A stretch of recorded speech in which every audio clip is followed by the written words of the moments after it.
আসসালামু আলাইকুম everyone, welcome back to my another blog. So আজকের ব্লগটা হলো আমার শাশুড়িমা গ্রাম থেকে আসছে, তো উনি আমাদের জন্য কী কী নিয়ে আসছে সেটাই ভাবছি আপনাদের সাথে আজকে শেয়ার করব। যাই হোক, সকালবেলা উঠে না আমি একটু লেবু পানি খেয়ে নিয়েছি আর এখানে চা বসাই দিছি।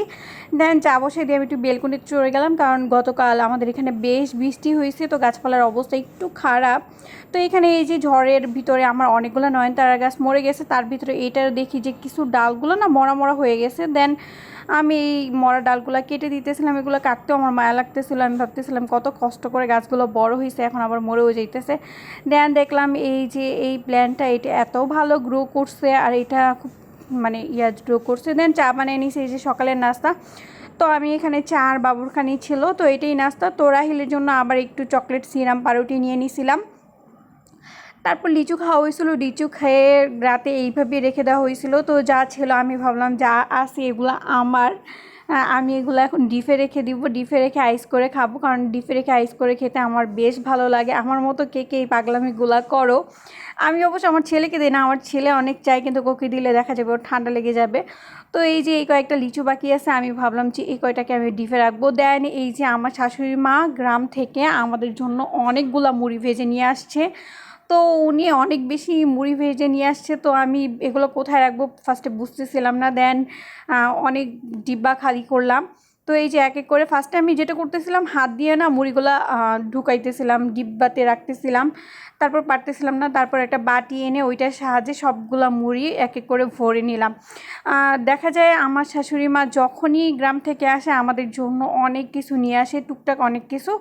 তো সেরকমভাবে ভিডিও করা হয়নি আমার, কারণ মা যখন আসে অনেক টায়ার্ড থাকি, তখন সব কিছু গুছায় ফ্রিজে রাখবো। তখন যদি আমি ক্যামেরাটা নিয়ে বসে যাই বা ফোন অন করে ভিডিও করি, মানে ব্যাপারটা কেমন দেখা যায় না।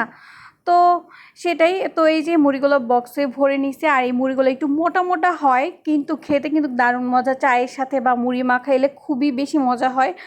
তারপর মা এখানে আমাদের জন্য কিছু শাক সিদ্ধ করে নিয়ে আসছিলো, এটাকে বলে কলই শাক। আমি জানি না তোমরা কে কে খাও। তো যখন কলই শাকের সিজন হয় তখন মা বেশি করে তুলে ওগুলা কেটে ধুয়ে লবণ দিয়ে সিদ্ধ করে রাখে, ফ্রোজেন করে রাখে। তো আর যখন আসে আমাদের বাসায় তখন নিয়ে আসে। তো এই যে কলই শাকগুলো সিদ্ধ করে রেখে নিচ্ছে, জাস্ট এখন আমি পেঁয়াজ, শুকনো মরিচ, রসুন দিয়ে এটাকে বাগার দিয়ে নিব। একটু তেল বেশি দিলে এই শাকটা খেতে ভালো লাগে, আর এটা যদি একটু বেশি ভাজা ভাজা করা হয় তাহলে একটু টক টক আসে।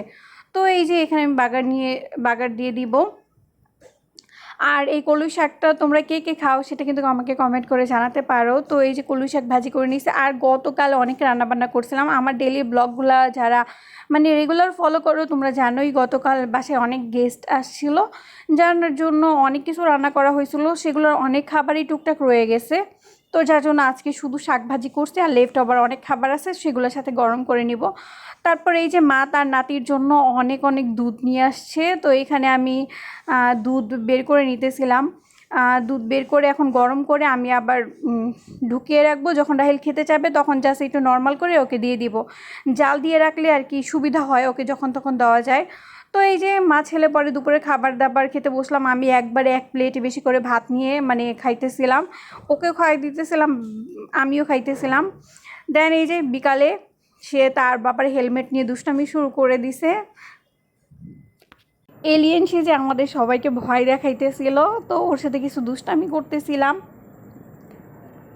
আর যারা তোমরা আমার এই পর্যন্ত ভিডিওটা দেখছো তোমাদেরকে অসংখ্য ধন্যবাদ। তোমরা যদি আমার পেজটাতে ফলো না দিয়ে থাকো তাহলে প্লিজ আমার পেজে একটা ফলো দিয়ে দিও। তারপর দুপুরে আজকে তেমন কিছু নাস্তা বানাই নেই, বাসায় বৃষ্টি ছিল, তো এই যে মিষ্টি খাইতেছিলাম।